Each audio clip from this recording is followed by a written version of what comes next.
que dio espacio, dio la oportunidad para que nosotros ahondáramos un poco más en el tema de la angiología. Hoy tenemos nuestra última sección con respecto, por lo menos durante este mes, del tema de angiología, para que continuemos con la explicación, con la lectura del libro, con la revelación del Señor por medio de este material, como les decía, construyendo sobre cimientos firmes. Estamos trabajando. Les voy a pedir el favor que me apoyen en oración en este momento para que sea el Señor tomando control absolutamente de todos los espacios, para que sea el Señor tomando control de todo momento, de toda situación, y sea Él organizando y ordenando todo lo que pase en esta noche. Amadísimo Dios y Padre Celestial, Señor, recurrimos a tu bondad, Señor, recurrimos a tu misericordia, recurrimos a tu inmensa sabiduría, Señor, convencidos, Padre Santo, de que tú estás haciendo tu obra en este momento, Señor, con nosotros como congregación. Pedimos, Señor, rogamos y suplicamos a ti, Padre Santo, para que seas tú tomando control de este culto, Señor, de esta enseñanza, para que seas tú, Padre Celestial, quien hable, Padre Santo, para que seas tú, Padre Celestial, quien enseñe, que seas tú, Padre Santo, quien ministre a los hogares, Padre Celestial, a las vidas, soberano Rey, en esta noche. Recurrimos, Padre Celestial, a ti, recurrimos, Padre Celestial, a tu presencia, a tu gracia renovadora, Señor, a tu amor y a tu misericordia, soberano Rey, con la certeza, Papá Dios, que tú tienes el control absolutamente de todo, Señor, para que en tu nombre, Señor, y bajo tu autoridad, soberano Rey, queden atados en el nombre de Jesús, Señor, toda manifestación, Padre Celestial, que quiere impedir, que quiere entorpecer, soberano Dios, el culto, en el nombre de Cristo Jesús. Amén, amén y amén. Señor te bendiga, hermano, Señor te bendiga, mi hermana. La lectura de la Biblia es tan bonita y es tan maravillosa. Varios de ustedes sé que han tenido la oportunidad de leerla completa. Y a mí me llama mucho la atención porque cuando uno abre la Biblia, usted en la primera oración se encuentra usted con el máximo protagonista de la Escritura. Y dice así: en el principio creó Dios los cielos y la tierra. Y aparece el protagonista de esta magnífica historia que arrancó a escribirse hace más o menos unos 6.000 años. Y aparece Dios con esa descripción que está haciendo su propia escritura como alguien creativo, como alguien que crea, que hace. ¿Listo? Y empieza esa manifestación del Señor. Y cuando nosotros continuamos leyendo la Biblia, no vamos a tardar mucho tiempo, no vamos a demorarnos mucho en encontrar que esa historia cuyo protagonista de principio a fin, durante todo el transcurso de lo escrito aquí en este hermoso libro, nos va a encontrar que hay algunos actores de reparto, por decirlo de esa manera, algunos con más protagonismo que otros. Uno de esos actores de reparto, uno de esos personajes que aparece en la Biblia es el hombre, el ser humano.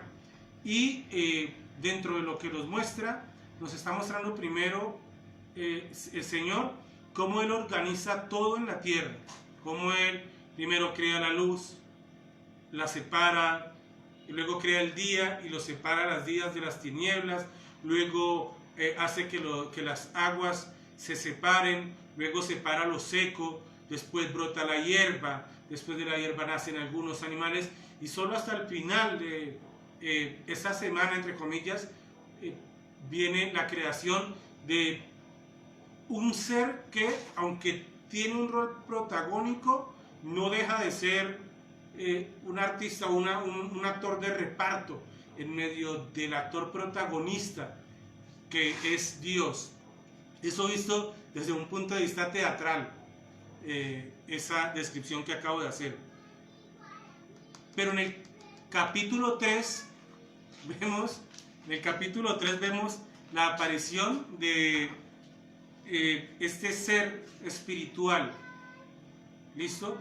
Que como lo explicábamos hace 8 días, tenía un rol distinto cuando el Señor lo crea, cuando el Señor lo hace, y este ser espiritual se manifiesta de una manera al ser humano, al hombre, para tentarlo, apartarlo de lo que el Señor tiene para él y hacerlo caer. Lo encontramos en Génesis 3, capítulo 3, versículo 4. Este ser espiritual, hablábamos hace 8 días que existen estos seres espirituales cuya función es el adorar al Señor, el servir al Señor, el cantarle alabanzas a su nombre, y hay uno de ellos que tiene unas características especiales que lo lleva a creer que es muy guapo, es muy lindo, es muy bonito. Lo llevan a creer que sabe mucho, es muy inteligente. Lo llevan a creer que tiene muchos y muy grandes talentos y que es un desperdicio el utilizar esos talentos en la alabanza del Señor, y él mismo empieza a creerse y a considerarse merecedor de esa alabanza, y allí empieza el desorden. Cuando leemos Génesis ya del capítulo 1 de los versículos en adelante, dice que y la tierra estaba desordenada y vacía, y las tinieblas estaban sobre la faz del abismo, y el Espíritu de Dios se movía sobre la faz de las aguas. Porque si Dios es un Dios de orden, entonces la tierra está desordenada y vacía. Bueno, a partir del instante en que estos seres sobrenaturales, en medio de uno de ellos, empieza a generarse la rebeldía, y este que genera esa rebeldía a traer, a llamar, a reclutar a su servicio a otros seres para que los sirvan, a partir de ese momento y a partir de ese instante empieza el desorden que aquí la Escritura nos está describiendo. A partir de ese instante, ese desorden en medio del cual el Señor ve el caos y empieza a organizar las cosas antes de colocar la vida, antes de sembrar la vida del hombre en ese lugar. A eso se refiere la palabra cuando habla de que en la tierra hay caos, hay desorden. ¿Listo? Y en ese momento, durante una cierta cantidad de tiempo, se reorganiza la vida, se reorganiza el estado de orden en la tierra, pero llega un evento también fatal de los seres humanos. Y cuando nosotros leemos, por ejemplo, Isaías 6, del 1 al 6, vamos a leerlo, yo lo tengo en la Nueva Versión Internacional, dice lo siguiente: el año de la muerte del rey Usías, vi al Señor excelso y sublime, sentado en un trono. Las orlas de su manto llenaban el templo. Por encima de él habían serafines. Cada uno de ellos tenía 6 alas. Con 2 de ellas se cubrían el rostro, con 2 de ellas cubrían sus pies, con 2 volaban y se decían el uno al otro: Santo, santo, santo, santo es el Señor Todopoderoso. Toda la tierra está llena de su gloria. Al sonido de sus voces se estremecieron los umbrales de las puertas y el templo se llenó de humo. Entonces grité: ¡ay de mí, que estoy perdido! Soy un hombre de labios impuros y vivo en medio de un pueblo de labios blasfemos, y no obstante mis ojos han visto al Rey, al Señor, al Todopoderoso. En ese momento voló hacia mí uno de los serafines, traía en la mano una brasa que con una tenaza había tomado del altar. La descripción es hermosa, y la descripción permite al ojo humano, como el de Isaías, un hombre que se reconoce pecador, un hombre que reconoce en su vida de que no está a la altura de la santidad que en ese momento tiene la oportunidad de ver. Y lo que nos dice la palabra es que este hombre se asusta, pide perdón, reconoce su vileza, reconoce su bajeza, y que en ese instante vuela uno de los ángeles hacia él y con un tizón rojo todavía describe la palabra más adelante, que lo pone en su boca y luego le dice que sus pecados han sido perdonados, que ha sido limpiado de pecado. ¿Listo? Entendiendo de esta manera que quien perdonó los pecados, quien limpió a Isaías en ese momento, no es el ángel, no es el tizón, sino el poder de Dios, y que solamente hasta después de haber sido limpiado de esa manera, hasta después de haber sido purificado de esa manera, se le entrega el ministerio para que él pueda servir al Señor. No hay manera en que usted y yo podamos servir al Señor, no hay manera en la que usted y yo podamos ver un ministerio creciendo, un ministerio pujante, un ministerio realmente bendecido, si nosotros no damos gloria al Rey de Reyes y al Señor de Señores, si nosotros no nos despojamos de pecado, si nosotros no reconocemos nuestra vileza, si nosotros no nos entregamos de lleno al mandato del Señor en nuestras vidas. Allí hace una experiencia de la santidad del Señor, y el ser humano, según lo que escribe, un humano puede hacer una descripción de esa grandeza, de esa majestuosidad, y describe el deber de los ángeles que están allí en medio, en la presencia del Señor. Pero no obstante, en Génesis 3:4 nos muestra la aparición de, como les contaba hace 8 días, de ese ente espiritual rebelde. Dice así: entonces, dice, y la mujer, vamos a leer el 3 desde el principio. Pero la serpiente era astuta más que todos los animales del campo que Jehová había hecho, la cual dijo a la mujer: con que Dios os ha dicho, no comáis de todo árbol del huerto. Y la mujer respondió a la serpiente: de los frutos de los árboles del huerto podemos comer, pero del fruto del árbol que está en medio del huerto, Dios dijo: no comeréis de él, ni tocaréis para que no muráis. Entonces la serpiente le dijo a la mujer: no moriréis, sino que sabe Dios que el día que comáis de él serán abiertos vuestros ojos y seréis como Dios, sabiendo el bien y el mal. La serpiente es una representación de ese ser espiritual que fue rebelde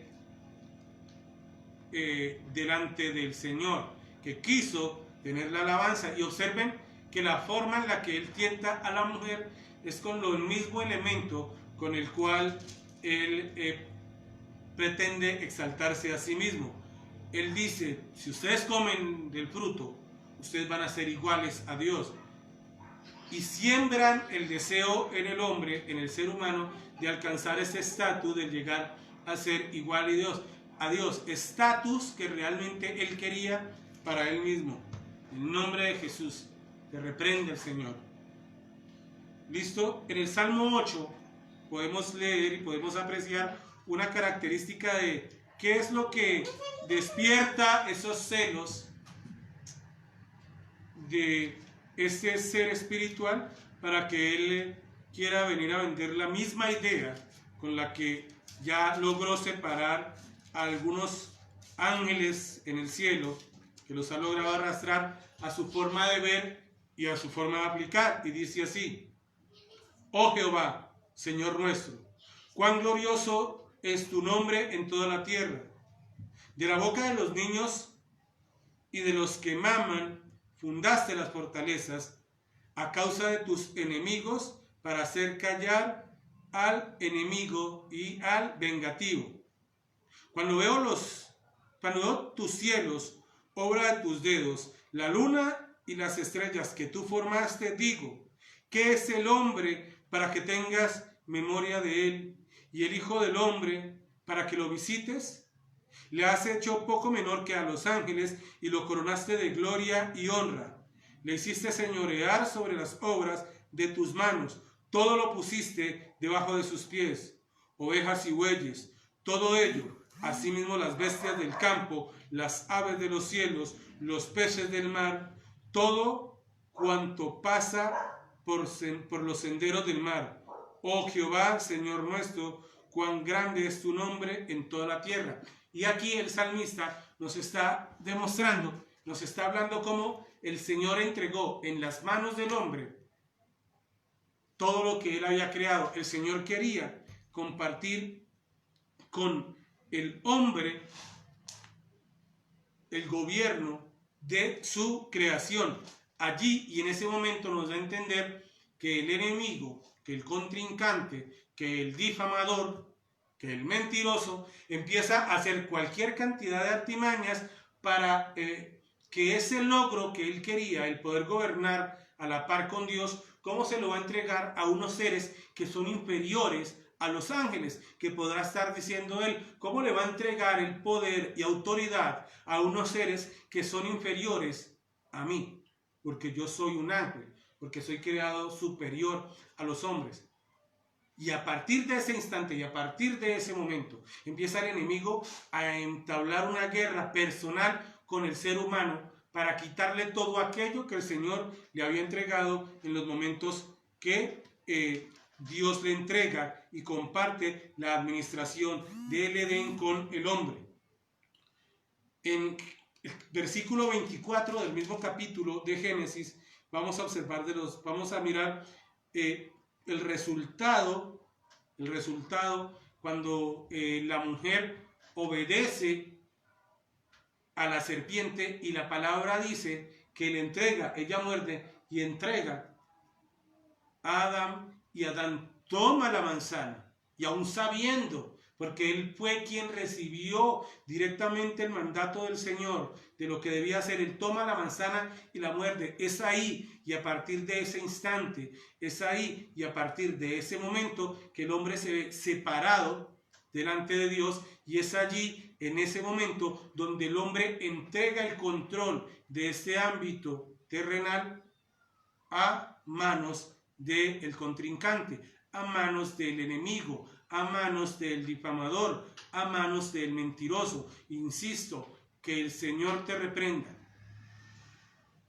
Y en Génesis 3, versículo 24, vemos que después de que el hombre es expulsado del Edén, dice lo siguiente: echó pues fuera al hombre y puso en el huerto del Edén querubines y una espada encendida que se revolvía por todos lados para guardar el camino del árbol de la vida. El Señor, que es santo y que creó un espacio perfecto, lleno de santidad, lleno de su presencia, y cuando nosotros miramos y leemos y nos concentramos en estudiar los tres primeros capítulos de Génesis, nos damos cuenta que en el Edén habita el Señor, que en el Edén habitan los seres espirituales, el cual él creó, y a partir de ese instante él tiene que hacer una división de la tierra, porque ya está contaminada, de la tierra porque por medio del pecado del hombre ha sido llevada a la imperfección. Recuerden, cuando el Señor crea, él ve que todo es bueno, lo dice 7 veces, y si lo dice 7 veces, el 7 es un número cabalístico para el pueblo hebreo que significa perfección o totalidad. Cuando el Señor durante 7 veces repite en Génesis que su creación era buena y siente alegría de lo que creó, se refiere a que está en un nivel de perfección. Cuando el hombre peca y queda destituido, la tierra cae en un nivel de imperfección delante del Señor. Y recuerden, como estudiábamos hace 8 días, que lo que no es santo y lo que no es perfecto no puede estar delante de la presencia del Señor. El ser humano es expulsado, es retirado, es echado delante del Señor, del jardín del Edén. Dios quiere gobernar el mundo contigo y conmigo. Dios quiere gobernar el mundo con la creación, pero la envidia que representa que tiene este ser maligno, este ser representado en la serpiente, en los celos, la envidia que tiene este ser, genera una división, porque el hombre siguió y obedeció más a este ser que al mismo Dios, y por eso el hombre está destituido. El ministerio que asumió este ser, insisto, este difamador, ese ministerio espiritual que él asumió es arruinar, quebrar esa relación de perfección y de comunión que quería el Señor con su creación. Y en el instante en el que el hombre obedece en el huerto del Edén a la serpiente, a partir de ese instante él logra, en estos momentos y en ese instante, él continúa en esa labor, él continúa en ese trabajo de querer romper tu relación con el Señor, de llevarte a la tentación, de apartarte de su verdad y que tú te veas destituido y seas echado de la misma manera que fue destituido y echado de la presencia del Señor Adán y Eva. De la misma manera que el enemigo logró ese cometido, él pretende hacerlo en tu vida y en la mía. Y nuestro deber es entender que ante ciertos momentos y ante ciertas situaciones, nosotros no debemos pelear ni contender contra otras personas, sino que entender que hay un ámbito espiritual en la tierra que quiere impedir primero que verdades como estas sean predicadas, que verdades como estas sean enseñadas, que a la humanidad le sean abiertos los ojos y entiendan que este mundo que fue entregado a ese príncipe de maldad, recuerden, príncipe, él no es rey, él es príncipe de maldad, el rey de reyes, solamente hay uno. Él quiere gobernar porque nosotros le entregamos. Efesios 2, capítulo 2, versículos de 1 al 2 dice: y Él os dio vida a vosotros cuando estabais muertos en vuestros delitos y pecados, en los cuales anduviste en otro tiempo, siguiendo la corriente de este mundo conforme al príncipe de la potestad del aire, el espíritu que ahora opera sobre los hijos de desobediencia. Ese es el ministerio de la serpiente, el llevar a todos a la desobediencia. Ese es el ministerio de el contrincante, del enemigo, del mentiroso, del difamador. Ese es su plan, esa es su estrategia. De esa manera quiere trabajar. Y ha logrado engañar lastimosamente a muchísima gente. Y ha logrado arrastrar a muchísimas personas hacia esa mentira. Miren, en la visión de Isaías es llamado para ser mensajero de Dios, para el pueblo de Israel. Sin embargo, Isaías, esa tarea que asume es sumamente difícil, porque en esos momentos, recuerden que estamos hablando en un momento donde los gobernantes de Israel han desobedecido, de tal manera que el Señor se ve en la obligación de entregar el pueblo de Israel en manos de un pueblo que los va a llevar cautivos, de los babilónicos. ¿Listo? En ese momento, él tiene que dar palabra y hablar de la rebeldía que la tierra de Israel está sufriendo y que por eso van a ser apartados de la promesa. No permitas que el Señor te aparte de la promesa que tiene para ti, porque tú estás prestando atención, como lo dice en Efesios, al príncipe de este mundo, aquel que está gobernando. Recuerda, lo dice en el versículo 2, cuando dice: conforme al príncipe de la potestad del aire, el espíritu que ahora opera en los hijos de desobediencia. Nosotros que estamos en la tierra, pero que no somos de esta tierra, estamos permanentemente en el peligro de caer en tentación. Por eso Jesús, cuando pide por sus discípulos, dice: aquellos que me entregaste, que están en este mundo, pero que no son de este mundo, yo te pido que los guardes. Nosotros tenemos que estar orando al Señor, pidiendo al Señor que nos mantenga alejados de estos ambientes de desobediencia, porque si el mismo Jesús ora para que sus discípulos no caigan en este momento, debemos entender que nosotros, si no obedecemos al Señor, caemos en el peligro de continuar desobedeciendo al Señor y no dar testimonio del llamado que Él nos ha hecho a nuestras vidas. En Efesios 6, versículo 12, nos dice, nos da un ejemplo de algo que debería ser obvio para nosotros como pueblo cristiano, y es que el mundo está en rebeldía. ¿Listo? Pero esa rebeldía no es producto de que unas personas tienen un pensamiento de ultraderecha para hablarlos en términos políticos, y otros ciudadanos tienen pensamientos de ultraizquierda, que algunos están pidiendo que se legalice cierto tipo de prácticas y a otros están diciendo de que se legalice otra cosa, otro tipo de consumo. No. De nosotros debemos entender que esa rebelión espiritual, en el instante en el que Adán y Eva pecaron, esa rebelión espiritual que se presentó en el huerto del Edén nos rige hasta el momento, y esa rebelión espiritual influencia para que nosotros como seres humanos, no como cristianos, no, sino como nosotros como seres humanos, nosotros como creación, seamos propensos a desobedecer al Señor en cada momento y en cada oportunidad. Efesios 6:12 dice lo siguiente: porque no tenemos lucha contra sangre y carne, sino contra potestades, contra los gobernadores de las tinieblas de este siglo, contra huestes espirituales de maldad en las regiones celestes. Nosotros no tenemos la lucha. Usted no tiene lucha, no tiene esa pelea contra ese hermanito que le lleva a la contraria. Usted no tiene una lucha, usted no tiene una pelea contra ese hermanito, contra esa hermanita a quien usted ha intentado hablarle de muchas maneras y no lo ha escuchado. No, la lucha no es contra él, la lucha no es contra ella, la lucha no es contra el gobernante, la lucha no es contra el líder.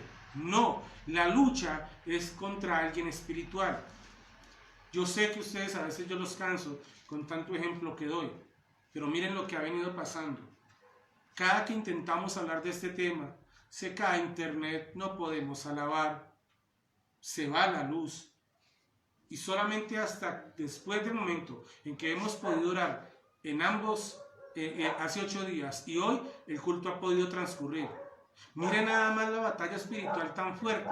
Perdónenme, no es un regaño para los que están conectados, pero en un tema tan importante para la iglesia, que solamente hayan 6 personas que acepten la convocatoria a este culto. Analicemos que yo no debo, en ese momento no debo estar enojado o reprendiendo a aquellas personas que no se han conectado. En ese momento debo estar orando en mi corazón y reprendiendo a ese ente espiritual que los está distrayendo de la palabra de Dios, que nos está distrayendo de lo que realmente es importante. Zacarías 3, el profeta Zacarías nos da una muestra de su palabra. Me perdió Zacarías. Zacarías 3, Zacarías capítulo 3, de los versículos 2 al 4. Zacarías 3, de 2 al 4. Pero un momentito, mi hermano. Me emociono hablando y Zacarías 10,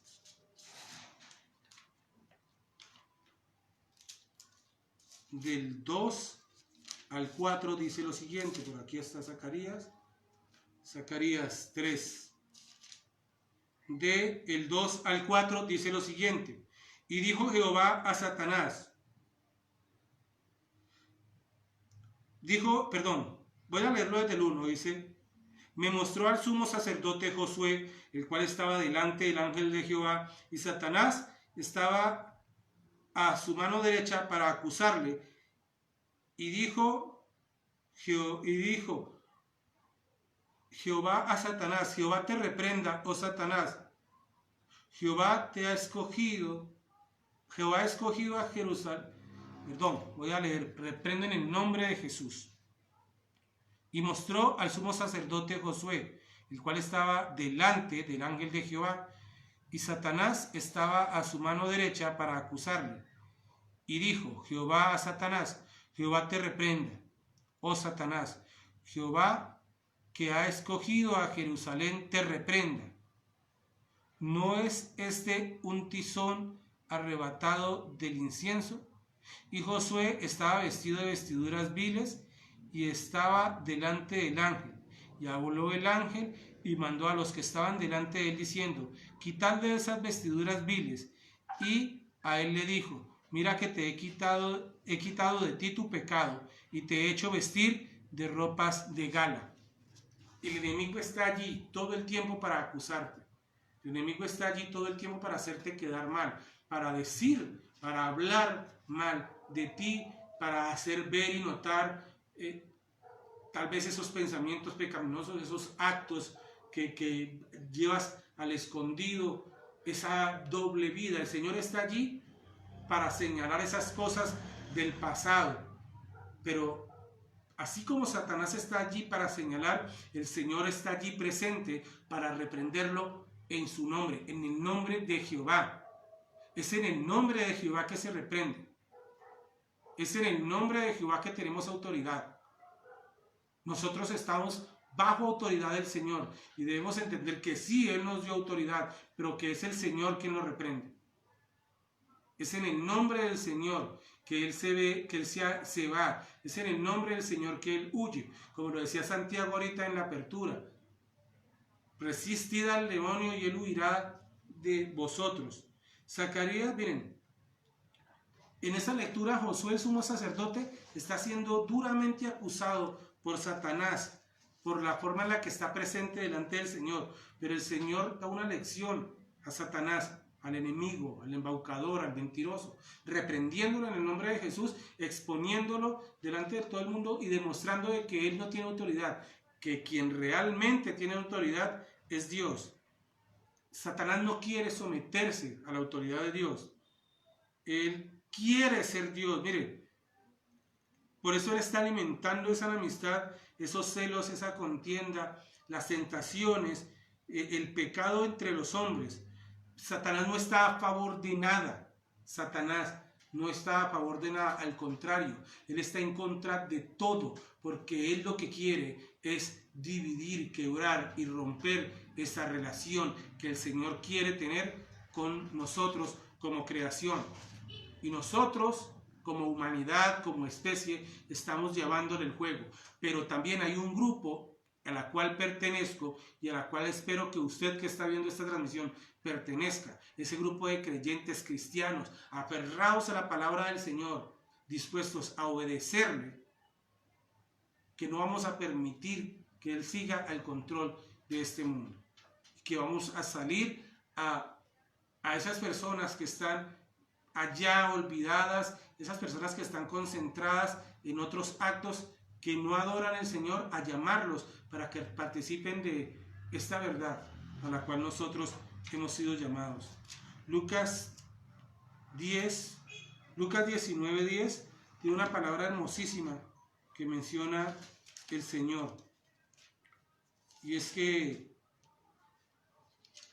miren, Lucas 19:10 dice lo siguiente: